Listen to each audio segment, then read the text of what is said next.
Now some people say, but humans will never submit to this invasion of privacy. People will never agree to be stamped with a number like a commodity and to have all their data held electronically. They'll never allow themselves to be traceable at all times by GPS. But the thing is, we're already halfway there. For years now, our sense of privacy has been diminishing. On the one hand, politicians have fed us the idea that if we want the state to keep us safe from terrorism and crime, we have to be willing to give up our privacy and by consequence parts of our liberty. We've gone along with it and are now tracked constantly. CCTV is everywhere. Our number plates are scanned as we drive down the roads. We have emails intercepted, phone calls tapped, and ID cards in our purses and wallets. We can't get on a plane without going through full body scanners. All the while we're spun the same old line that if we're innocent, we have nothing to worry about. Oh, except loss of privacy, but that's not important. It's a necessary sacrifice, a price worth paying. So they say.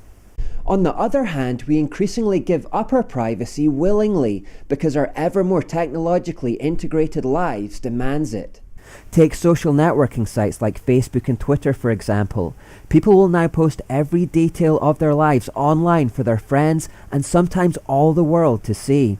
We share what we're having for dinner, what book we're reading, what movie we just saw, what item we just purchased, what school we went to, where we grew up, what our employment history is, even checking in to let our friends know where we are at an exact moment. Various companies vacuum this information up to create a profile of who you are for commercial gain. The more they know about you, the more they can tailor their adverts for you. As social networking sites and others have developed new features, it has also become increasingly necessary to demolish old ideas of privacy just to make them work. Take Google for example. In mid-2012, they released a personal assistant for smartphones called Google Now. The idea behind it is that by monitoring your emails, your location data, your Google searches, likes and dislikes, it can present useful information to you before you even ask for it. Are you going to church on Sunday? Google already knows you are because it has been tracking your movements for several weeks and has noticed that you go there every Sunday morning. Therefore, when you wake up, it will automatically present you with traffic information and suggest the best route for getting to church that day. Are you catching a flight tomorrow?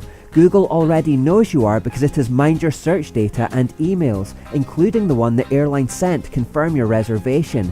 Therefore, it will automatically tell you if the flight is on time and will present useful information about your destination. Quite simply, these benefits are fantastic, and because they are fantastic, the privacy concerns are ultimately cast aside.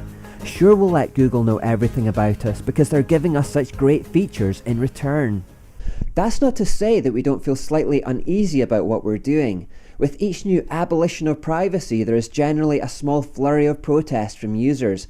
A tiny percentage may even deactivate their Facebook accounts or use another search engine, but ultimately the majority reluctantly agree, and when they begin to enjoy the benefits of the services, they settle down to a slightly less private life, wondering why they ever felt so uncomfortable about it in the first place.